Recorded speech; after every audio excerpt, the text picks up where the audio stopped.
Hello everyone. तो हमारी watch list से एक और हाई ग्रोथ एनबीएफसी के क्वार्टर थ्री के रिजल्ट आ गए हैं। कंपनी का नाम है कैप्री ग्लोबल कैपिटल। तो इस कंपनी के क्वार्टर थ्री के रिजल्ट का एनालिसिस करने से पहले ये जान लेते हैं कि मैनेजमेंट की तरफ से FY26 के लिए क्या ग्रोथ गाइडेंस था। बात करें लोन बुक ग्रोथ के परस्पेक्टिव से, तो मैनेजमेंट का गाइडेंस था कि हम लोग FY26 के अंदर 30,000 करोड़ रुपए की लोन बुक अचीव कर लेंगे। मतलब Y N Y loan book का यहाँ पे 30 से 35% का ग्रोथ टारगेट कर रहे थे। बात कर लेते हैं ब्रांच एक्सपेंशन के परस्पेक्टिव से, तो मैनेजमेंट का गाइडेंस था कि FY26 के अंदर हमारी ब्रांच काउंट हो जाएगा लगभग 1400 के आसपास में। बात कर लेते हैं प्रॉफिटेबिलिटी के गाइडेंस के परस्पेक्टिव से, तो मैनेजमेंट का गाइडेंस था कि FY26 के अंदर हम लोग अराउंड 850 करोड़ रुपए का प्रॉफिट अचीव कर लेंगे। अब एक बार इनके जो क्वार्टर थ्री के एक्चुअल नंबर्स आए हैं उनको डिस्कस करते हैं एंड ये जानने की कोशिश करते हैं कि मैनेजमेंट का जो गाइडेंस था उस गाइडेंस को यहाँ पे अचीव किया है या फिर उस गाइडेंस को यहाँ पे मिस कर दिया है। तो ये है कैप्री ग्लोबल के क्वार्टर थ्री के नंबर्स। बात कर ले लोन बुक ग्रोथ के परस्पेक्टिव से, तो वाई एन वाई इनकी लोन बुक यहाँ पे 47% से ग्रोथ हुई है। मतलब last year quarter three FY25 के अंदर इनकी लोन बुक थी लगभग 20,600 करोड़ रुपए के आसपास में। एंड करंटली लोगों ने ऑलरेडी 30,000 करोड़ रुपए की लोन बुक यहाँ पे अचीव कर ली है। मतलब जो फुल ईयर का गाइडेंस था उसको यहाँ पे क्वार्टर थ्री के अंदर इन लोगों ने अचीव कर लिया है। एंड क्यों की बेसिस पे इनकी लोन बुक यहाँ पे 12% से ग्रोथ करी है। एंड बात करें नेट इंटरेस्ट इनकम के परस्पेक्टिव से, तो यहाँ पे 48% से ग्रोथ हुई है। एंड जो इनकी नॉन इंटरेस्ट इनकम है वो यहाँ पे 124% से ग्रोथ हुई है। मतलब लास्ट ईयर क्वार्टर थ्री के अंदर जो इनकी नॉन इंटरेस्ट इनकम थी लगभग 100 करोड़ रुपए के आसपास में थी, वो यहाँ पे लगभग इस क्वार्टर थ्री के अंदर बढ़ के 240 करोड़ रुपए हो गई है। तो यहाँ पे नॉन इंटरेस्ट इनकम का मतलब ये है कि कैप्री ग्लोबल यहाँ पे दूसरी बैंक्स के लिए कार लोन ओरिजिनेशन का काम करती है एंड साथ में कुछ दूसरी इंश्योरेंस कंपनीज के यहाँ पे term insurance, health insurance, motor insurance बेचती है। वहां पे क्लियरली यहाँ पे आज इनको फी इनकम आती है। तो ये वाली वो इनकम है जहाँ पे इनको अपने कैपिटल पे कोई रिस्क नहीं लेना है। मतलब साफ साफ इनकी कमीशन फी वाली इनकम है जो डायरेक्टली इनके प्रॉफिट में ऐड होती है। बात कर ले तो ऑपरेटिंग एक्सपेंसेस के परस्पेक्टिव से, तो यहाँ पे 47% से ग्रोथ हुई है। मतलब जिस रेट से इनकी लोन बुक ग्रोथ हुई है उस रेट से इनका ऑपरेटिंग एक्सपेंस यहाँ पे ग्रो किया है। एंड बात कर ले तो ऑपरेटिंग प्रॉफिट के परस्पेक्टिव से, तो यहाँ पे 92% से ग्रोथ किया है। एंड इस ऑपरेटिंग प्रॉफिट के अंदर 92% से ग्रोथ होने में सबसे बड़ा कॉन्ट्रीब्यूशन नॉन इंटरेस्ट इनकम का है, जो यहाँ पे लगभग 124% से ग्रोथ हुई थी। बात कर लेते हैं प्रॉफिटेबिलिटी के परस्पेक्टिव से, तो वाई एन वाई इनका प्रॉफिट यहाँ पे 99% से ग्रोथ हुआ है। मतलब लोन बुक की ग्रोथ यहाँ पे 47% से, जबकि प्रॉफिट की ग्रोथ यहाँ पे 99% से। मतलब इस एनबीएफसी को यहाँ पे अच्छा खासा ऑपरेटिंग लिवरेज मिल रहा है। एंड बात कर लेते हैं कॉस्ट टू इनकम रेशियो के परस्पेक्टिव से, तो वाई एन वाई लेवल पे इनका कॉस्ट टू इनकम रेशियो यहाँ पे इंप्रूव होता हुआ दिखाई दे रहा है, जबकि क्यूएनक्यू बेसिस पे इनका कॉस्ट टू इनकम रेशियो यहाँ पे इंप्रूव नहीं हुआ है। बिकॉज क्वार्टर टू FY26 के अंदर इनका कॉस्ट टू इनकम रेशियो लगभग 49.40% के आसपास में था, जो करंटली बढ़ के कितना हो गया 51.60% के आसपास में। मतलब यहाँ पे कंपनी की तरफ से अपने एक्सपेंशन को लेकर थोड़े ज्यादा खर्चे हुए होंगे। एंड बात कर लेते हैं एसेट क्वालिटी के परस्पेक्टिव से, तो क्यू ऑन क्यू बेसिस पे इनकी एसेट क्वालिटी इंप्रूव हुई है 7 बेसिस पॉइंट से। एंड बात कर लेते हैं रिटर्न ऑन इक्विटी के बारे में, तो यहाँ पे आप देख पा रहे होंगे इस कंपनी ने भी लगभग 15% का रिटर्न ऑन इक्विटी यहाँ पे अचीव कर लिया है। आपको याद होगा कि FY25 कंप्लीट होने के बाद में इस कंपनी का रिटर्न ऑन इक्विटी 17% के आसपास में था। बट इन लोगों ने क्वार्टर वन के अंदर QIP के द्वारा 2,000 करोड़ रुपए रेज करे थे, जिसकी वजह से क्वार्टर वन FY26 के अंदर इनका रिटर्न ऑन इक्विटी लगभग 13% के आसपास में आ गया था, जो यहाँ पे कंसिस्टेंटली इंक्रीज हो गया लगभग 15% के आसपास में आ गया है। एंड मैनेजमेंट का गाइडेंस भी है कि FY28 तक हम लोग हमारे रिटर्न ऑन इक्विटी को 18% तक अचीव करेंगे। एंड इस 15% की रिटर्न ऑन इक्विटी को देखते हुए लग रहा है कि जो FY28 का इनका जो गाइडेंस है उसको यहाँ पे अचीव करते हुए दिखाई दे रहे हैं। एंड बात कर लेते हैं रिटर्न एसेट के परस्पेक्टिव से, तो वाई एन वाई यहाँ पे ये भी अच्छा खासा इंप्रूव होता हुआ दिखाई दे रहा है। करंटली इनका रिटर्न एसेट यहाँ पे 4% के आसपास में है। जैसे हमने प्रीवियस वीडियोस के अंदर भी डिस्कस किया था कि कैप्री ग्लोबल के लोन बुक के यहाँ पे 4 सेगमेंट है। First is MSME loan, second is gold loan, third is housing loan and fourth one is construction financial loan book. तो एक बार जो चारों सेगमेंट है उनका एक बार देख लेते हैं कि टोटल लोन बुक के अंदर कौन से सेगमेंट का कितना परसेंट AUM का पार्ट है। तो यहाँ पे आप देख पा रहे होंगे जो उनका गोल्ड लोन का पार्ट टोटल लोन बुक का 38.50% था क्वार्टर टू के अंदर, वो अभी बढ़ के लगभग 42% के आसपास में हो गया है। एंड जो उनके हाउसिंग फाइनेंस की लोन बुक है लगभग 21-22% के आसपास में है। एंड जो MSME वाली लोन बुक है लगभग 20% के आसपास में है। एंड जो उनकी कंस्ट्रक्शन फाइनेंशियल लोन बुक है वो यहाँ पे लगभग 17% के आसपास में है। तो यहाँ पे आप देख पा रहे होंगे कि क्वार्टर टू के कंपैरिजन में जो सबसे ज्यादा ग्रोथ देखने को मिल रही है उनकी गोल्ड लोन बुक में ग्रोथ देखने को मिल रही है। इसी कारण से जो बाकी के सेगमेंट है उनका टोटल AUM के अंदर परसेंटेज कम हो गया है, जबकि गोल्ड लोन की बुक का यहाँ पे परसेंटेज बहुत ज्यादा हो गया है। एंड आपको भी पता है गोल्ड के प्राइसेज यहाँ पे बहुत ज्यादा इन्फ्लेट कर गए हैं, जिसकी वजह से गोल्ड लोन वाली कंपनी यहाँ पे अच्छा खासा अपने AUM के अंदर ग्रोथ रिपोर्ट कर रही है। अब एक बार सेगमेंट वाइज इनकी लोन बुक की ग्रोथ किस रेट से हुई है वो भी डिस्कस कर लेते हैं। फर्स्टली बात कर लेते हैं MSME लेंडिंग के बारे में, तो वाई एन वाई इनकी लोन बुक यहाँ पे लगभग 20% से ग्रोथ करी है। बात कर लेते हैं गोल्ड AUM के बारे में, तो वाई एन वाई इनकी गोल्ड लोन की बुक यहाँ पे लगभग 80% से ग्रोथ हुई है। बात कर लेते हैं हाउसिंग AUM के बारे में, तो ये वाली लोन बुक इनकी यहाँ पे वाई एन वाई 40% से ग्रोथ हुई है। लास्ट ईयर क्वार्टर थ्री के अंदर इनकी हाउसिंग AUM थे लगभग 4,647 करोड़ रुपए के आसपास में, वो भी ग्रोथ होकर कितनी हो गई है 6490 करोड़ रुपए की। एंड यहाँ पे आप देख पा रहे होंगे जो गोल्ड लोन बुक है लास्ट ईयर क्वार्टर थ्री के अंदर 7,101 करोड़ रुपए के आसपास में थी, वो भी बढ़ के कितनी हो गई है 12,800 करोड़ रुपए के आसपास में। एंड लास्ट क्वार्टर के कंपैरिजन के अंदर भी, मतलब क्वार्टर 2 FY26 के कंपैरिजन के अंदर भी यहाँ पे गोल्ड की लोन बुक यहाँ पे अच्छी खासी ग्रोथ हुई है, लगभग 20 से 25% से ग्रोथ यहाँ पे देखने को मिली है। तो यहाँ पे देखने को ये मिल रहा है जो उनकी गोल्ड लोन वाली बुक है वहां पे वाई ऑन वाई सबसे हाईएस्ट रेट से ग्रोथ हुई है। उसके पीछे सबसे बड़ा रीजन ये है जो गोल्ड के प्राइसेज यहाँ पे इन्फ्लेट हुए हैं उसकी वजह से ज्यादा लोन यहाँ पे डिसबर्स करे जा रहे हैं। एंड यहाँ पे आप देख पा रहे होंगे जो एलटीवी है गोल्ड लोन की बुक का वो यहाँ पे लगभग 72% के आसपास में है। मतलब 100 रुपए के गोल्ड के अगेंस्ट में यहाँ पे 72 रुपीज का यहाँ पे लोन मिल रहा है कस्टमर्स को। ये थोड़ा यहाँ पे रिस्की लग रहा है बिकॉज जो बाकी के बैंक्स हैं, बाकी के एनबीएफसी है, उनका जो एलटीवी का परसेंटेज होता है लगभग 60% के आसपास में होता है, जबकि कैप्री ग्लोबल का यहाँ पे 72% के आसपास में है। मतलब ये रिस्की हो सकता है बिकॉज यदि गोल्ड के प्राइसेस समो लेट से 30 से 40% करेक्ट कर जाते हैं तो उस वाले केस के अंदर यहाँ पे दिक्कत क्रिएट हो सकती है। एंड जो एमएसएमई लोन बुक है उसका जो लोन टू वैल्यू परसेंटेज है एसेट के अगेंस्ट में वो 50% के आसपास में है, वो यहाँ पे ठीक ही दिखाई दे रहा है। बात कर लेते हैं हाउसिंग फाइनेंशियल लोन बुक के बारे में, तो यहाँ पे जो उसका एलटीवी है लगभग 54% के आसपास में, ये भी यहाँ पे देखने में ठीक ही लग रहा है। एंड अब बात कर लेते हैं कंस्ट्रक्शन फाइनेंशियल लोन बुक के बारे में, तो इसका जो करंटली एलटीवी है लगभग 18.20 करोड़ रुपए के आसपास में है। ये थोड़ा मेरे को रिस्की लग रहा है। ऑल्दो सिक्योर लेंडिंग होती है बट लेट से यहाँ पे यदि कोई एक अकाउंट भी यदि यहाँ पे खराब होता है, यदि एसेट क्वालिटी खराब होती है एक अकाउंट की भी, उसका भी एनपीए बनता है, तो एनबीएफसी को यहाँ पे लगभग 18 करोड़ रुपए का प्रिंसिपल अमाउंट का यहाँ पे लॉस होता है। मतलब एक अकाउंट के खराब होने के कारण इनको अच्छे खासे यहाँ पे प्रोविजनिंग करनी पड़ सकती है, जो हमें इस कंपनी के क्वार्टर 1 क्वार्टर 2 के रिजल्ट के अंदर देखने को मिल रही थी। मतलब एक अकाउंट यदि एनपीए बना तो लगभग 18 से 20 करोड़ रुपए का यहाँ पे एनपी क्रिएट हो जाएगा। ऑल्दो यहाँ पे आप देख पा रहे होंगे कि क्यू ऑन क्यू बेसिस पे जो इनके कंस्ट्रक्शन फाइनेंस के नंबर ऑफ अकाउंट्स है वो यहाँ पे रिड्यूस हो रहे हैं। एंड मैनेजमेंट का ये भी गाइडेंस था कि हमारी जो कंस्ट्रक्शन फाइनेंस और लोन बुक है उसको टोटल लोन बुक का 20% ज्यादा कभी नहीं होने देंगे। वो यहाँ पे थोड़ा कंफर्ट देता है कि हाँ ठीक है 20% से ज्यादा नहीं होगा प्रोजेक्ट फाइनेंसिंग, उसके बेसिस पे कह सकते हैं यहाँ पे कुछ ज्यादा रिस्क नहीं है। बट यहाँ पे फिर भी रिस्क दिखाई देता है, जैसे मैंने आपको बताया यदि एक भी अकाउंट यहाँ पे खराब होता है तो यहाँ पे लगभग 15 से 20 करोड़ रुपए का एनपी क्रिएट होता है।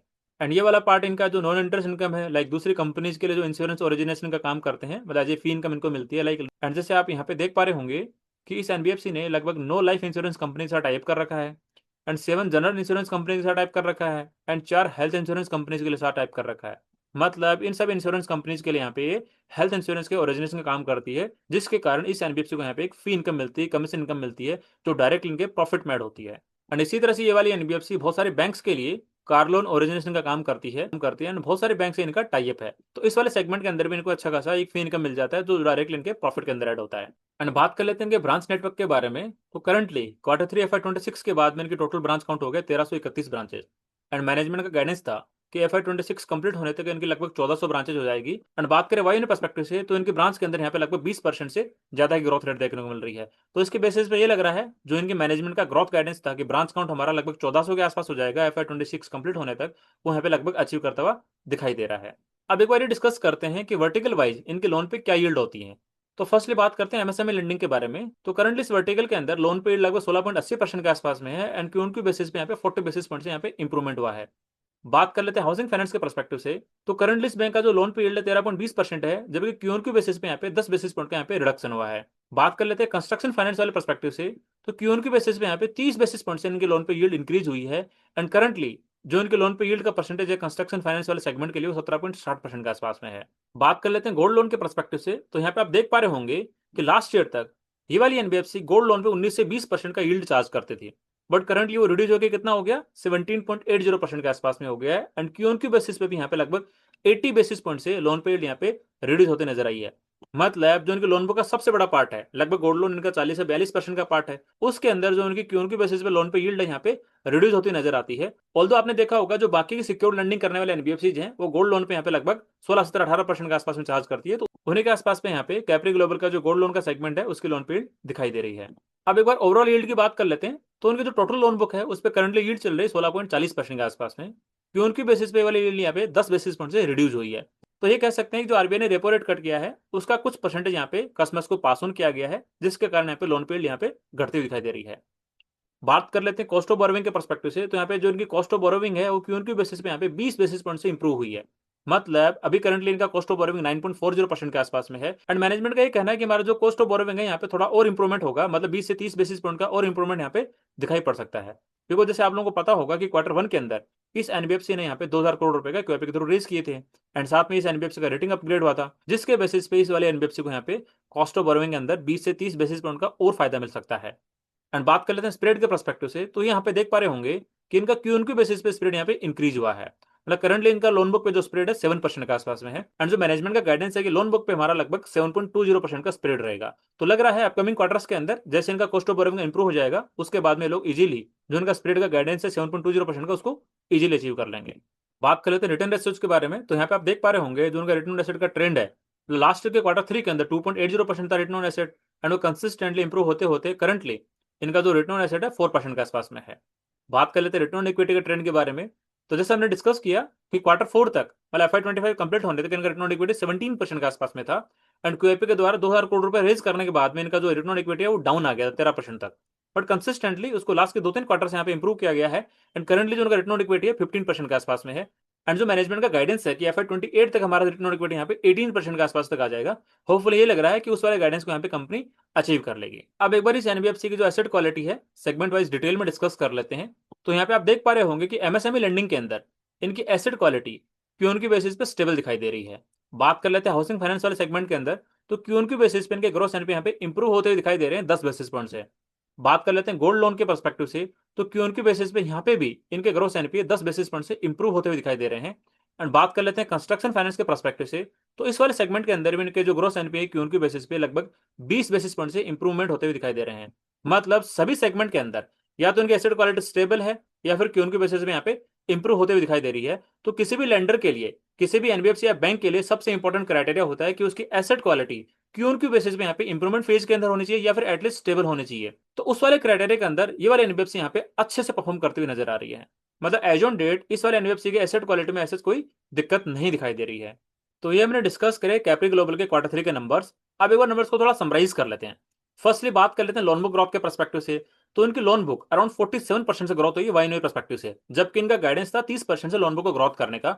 ऑल्दो रिसेंट इंटरव्यूज के अंदर मैनेजमेंट अपना जो गाइडेंस था 30% बढ़ा के 40% कर दिया था, बट ऑल्दो 40% का जो रिवाइज गाइडेंस था उसको भी यहाँ पे ओवर अचीव करती हुई दिखाई दे रही है। बात कर लेते हैं एसेट क्वालिटी के पर्सपेक्टिव से, तो क्यून की बेसिस पे इस एनबीएफसी की एसेट क्वालिटी यहाँ पे इंप्रूवमेंट फेज के अंदर जाती हुई दिखाई दे रही है। एंड बात कर लेते हैं रिटर्न ऑन इक्विटी के पर्सपेक्टिव से, तो यहाँ पे रिटर्न ऑन इक्विटी भी इस एनबीएफसी का क्यून के पर्सपेक्टिव से बहुत अच्छा खासा इंप्रूवमेंट हुआ है। लास्ट के 2-3 क्वार्टर से 13% से रिटर्न ऑन इक्विटी बढ़ के यहाँ पे लगभग 15% के आसपास में आ गई है।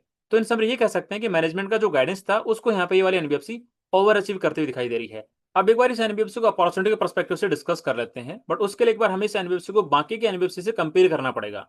तो पूरे एनबीएफसी स्पेस के अंदर जो 100% सिक्योर लैंडिंग करती है उनके अंदर कैप्री ग्लोबल यहाँ पे सबसे हाईएस्ट रेट से अपने लोन बुक को ग्रोथ कर रही है, एंड इसकी जो लोन बुक की ग्रोथ रेट है लगभग 45 से 50% के आसपास में है। जबकि इस एनबीएफसी के कंपैरिजन में जो बाकी 100% सिक्योर लैंडिंग करने वाली जो एनबीएफसीज हैं, भले ही एनबीएफसी की बात कर लो चाहे 5 स्टार बिजनेस फाइनेंस की बात कर लो, उनकी लोन बुक यहाँ पे इस रेट से ग्रोथ नहीं कर रही है जिस रेट से कैप्री ग्लोबल की यहाँ पे लोन बुक ग्रोथ रेट कर रही है। उल्टा के 5 स्टार बिजनेस फाइनेंस वाले केस के अंदर तो यहाँ पे ग्रोस एनपीए क्यून की बेसिस पे खराब हुए हैं, एंड फेड बैंक फाइनेंशियल वाले केस के अंदर भी ग्रोस एनपीए यहाँ पे क्यून की बेसिस पे खराब हुए हैं।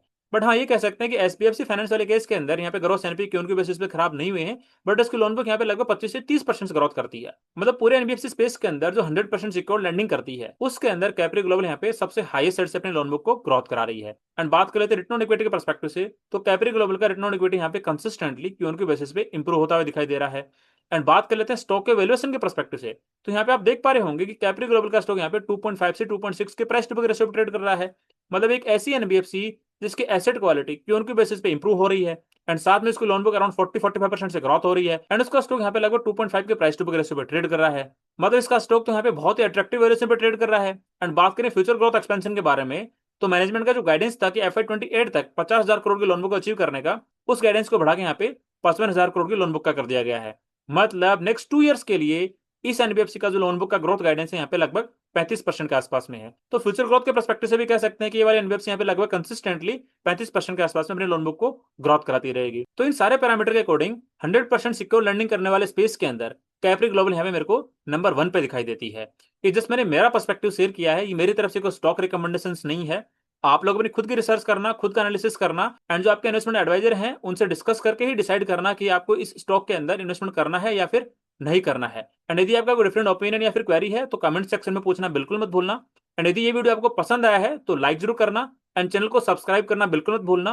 बिकॉज ऐसे ही मैं हाई ग्रोथ करने वाली कंपनीज के क्वार्टरली रिजल्ट का एनालिसिस करके वीडियो बना के यहाँ पे अपलोड करता रहता हूँ, जो आप लोगों को हेल्प करेगा आपके पोर्टफोलियो को रिस्ट्रक्चर करने में। तो ठीक है, आज के लिए इतना ही, मिलते हैं नेक्स्ट वीडियो में, तब तक के लिए थैंक यू।